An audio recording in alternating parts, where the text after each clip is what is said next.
فقل حسبي الله لا إله إلا هو عليه توكلت وهو رب العرش العظيم. وقال تعالى فلا وربك لا يؤمنون حتى يحكموك فيما شجر بينهم ثم لا يجدوا في أنفسهم حرجا مما قضيت ويسلموا تسليما. وقال النبي صلى الله تبارك وتعالى عليه وسلم لا يؤمن أحدكم حتى أكون أحب إليه من ولده ووالده والناس أجمعين. وقال النبي صلى الله تعالى عليه وسلم يا أبا سفيان جئتكم بكرامة الدنيا والآخرة. وقال النبي صلى الله تعالى عليه وسلم إنكم لتموتون كما تنامون وتبعثون كما تستيقظون وتحاسبون بما تعملون ثم إنها لجنة أبدا أو لنار أبدا. وقال النبي صلى الله تعالى عليه وسلم إن الله بعثني كافة للناس رحمة فأدوا عني او کما قال صلی اللہ تعالی علیہ وسلم۔ میں اپنی بات عرض کرنے سے پہلے ایک گزارش کروں گا کہ جو ہمارے عزیز نوجوان جوش میں نعرے لگا رہے ہیں یہ نہ لگائیں۔ میری تربیت ایک مخصوص ماحول میں ہوئی ہے، میں نے اپنے بڑوں سے جو سیکھا ہے میں اس کے مطابق مجلس دیکھنا چاہتا ہوں۔ میرا وقت یا میں نے کالج دیکھا، میرا کوئی دینی پس منظر نہیں خاندانی طور پر، میں ایک ذمہ دار گورنمنٹ کالج لاہور میں پڑھتا تھا۔ میرا ایک دوست مجھے 3 دن کے لیے زبردستی لے گیا، وہاں سے زندگی بدل گئی۔ میں رائمنڈ مدرسے میں داخل ہوا، میں نے جو کچھ پڑھا وہیں پڑھا ہے۔ تو میری تربیت ایک تبلیغی ماحول میں ہوئی ہے جس میں نے یہ نعرے بازی آج تک دیکھی نہیں۔ تو اگر آپ جوش میں اس طرح کریں گے تو میری بات میں بھی خلل آئے گا۔ دوسرا، ممکن ہے آپ 100% میری بات سے اختلاف فرمائیں، لیکن یہ آداب مجلس کے انتہائی خلاف ہے۔ ہمارے خطیب حضرات نے یہ ایک رسم ڈال دی، نعرے بازی کی، زندگی گزر گئی قرآن و سنت کے ساتھ۔ ایسا ماحول، اور دنیا پھری، ابھی بھی 3 ملک پھر کے آ رہا ہوں، سیدھا آپ ایک رات گھر گزاری ہے اور آج صبح 7 بجے وہاں گاؤں سے چلا ہوں، سیدھا آپ کے پاس آیا ہوں۔ میں کیمرون، سوڈان، چاڈ گیا ہوا تھا، تو پرسوں میری واپسی ہوئی ہے۔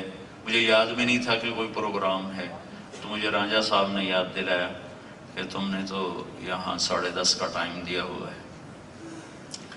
تو ساری دنیا پھری ہے، صرف بر صغیر میں یہ نعرے لگتے ہیں اور کہیں نہیں لگتے۔ دین کی بڑی بڑی محافل میں گیا ہوں، بات کرنے کا موقع بھی ملا ہے، اور بڑی بڑی مجالس میں علماء کی سننے کا بھی موقع ملا ہے۔ تو یہ منظر کہیں دیکھا نہیں، اچھا نہیں لگتا۔ اور پھر خاص طور پر جب کوئی سیاسی ہو تو ہماری سیاست تو کھلا اکھاڑا ہے، پتہ نہیں کون سا اجتماعی قصور ہوا تھا۔ موسیٰ علیہ السلام نے ایک دن پوچھا یا اللہ جب تو ناراض ہوتا ہے تو کیا نشانی، تیرے ناراض ہونے کی کیا نشانی؟ تو اللہ تعالیٰ نے فرمایا دیکھنا جب بارشیں بے وقت ہوں اور حکومت بے وقوفوں کے پاس ہو اور پیسہ بخیلوں کے پاس ہو تو سمجھنا میں ناراض ہو چکا ہوں۔ تو میں تو جب یہ حدیث یاد آتی ہے میں روتا ہوں کہ اللہ پاکستان سے ناراض ہے۔ موسم بے قابو ہیں، ہوائیں منہ زور ہیں، حکومت نکمے انسانوں کے ہاتھ میں ہے، پیسہ بخیلوں کے ہاتھ میں ہے، جنہیں غریب کو دیکھ کر ہی بخار چڑھ جاتا ہے۔ تو اللہ ناراض ہے۔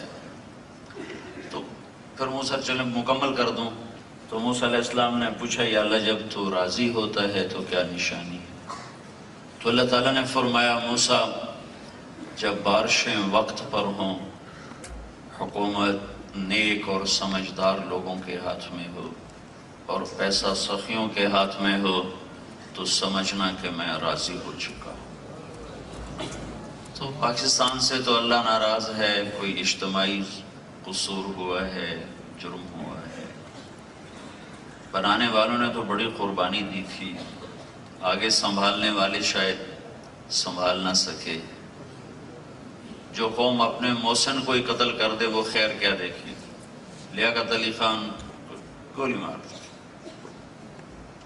خیر بہرحال ہمارا یہ اس وقت سیاسی موضوع نہیں، میں یہ کہہ رہا تھا کوئی سیاسی اکھاڑا ہو تو لگاؤ نعرے، وہاں نقار خانے میں طوطی کی کون سنتا ہے، لیکن میں بڑے وثوق سے کہتا ہوں دینی مجالس میں نعرے بازی بہت بے ادبی ہے، بہت بے ادبی ہے۔ میری بات سے آپ 100% اختلاف فرمائیں، آپ کو پورا حق حاصل ہے، لیکن مجھے بھی چونکہ آپ نے مجھے بلایا ہے تو میری رعایت کرنا آپ کے ذمہ ہے، آپ پر واجب ہے۔ تو میں اس ماحول میں پلا نہیں، پڑھا نہیں۔ ہمارا تو تبلیغ کا ماحول بہت سادہ سا ہوتا ہے، بڑے عاجزانہ انداز میں بات ہوتی ہے، کوئی خطیبانہ انداز نہیں ہوتا۔ مجھے تھوڑی سی بات اس لیے پھیلانی پڑ گئی کہ ضرورت سے زیادہ ہی جوش و خروش نظر آ رہا تھا، تو میں میرے عزیزو میری عمر گزری یا تبلیغ میں یا علم کے ساتھ یا تبلیغ کے ساتھ، تو یہ میں اللہ کے فضل سے پورے وثوق سے کہتا ہوں کہ کسی بھی دینی مجلس میں نعرے بازی انتہائی بے ادبی ہے، یہ ادب کے بہت خلاف چیز ہے۔ تو کم از کم آپ یہاں پابندی فرمائیں، باہر آپ کی راہیں اپنی، میری پگڈنڈیاں اپنی، لیکن یہاں کم از کم اس نعرے بازی سے گریز فرمائیں، تو میری اپیل پہ عمل ہوگا نا انشاءاللہ۔ اللہ آپ کو بہت جزائے خیر عطا فرمائے۔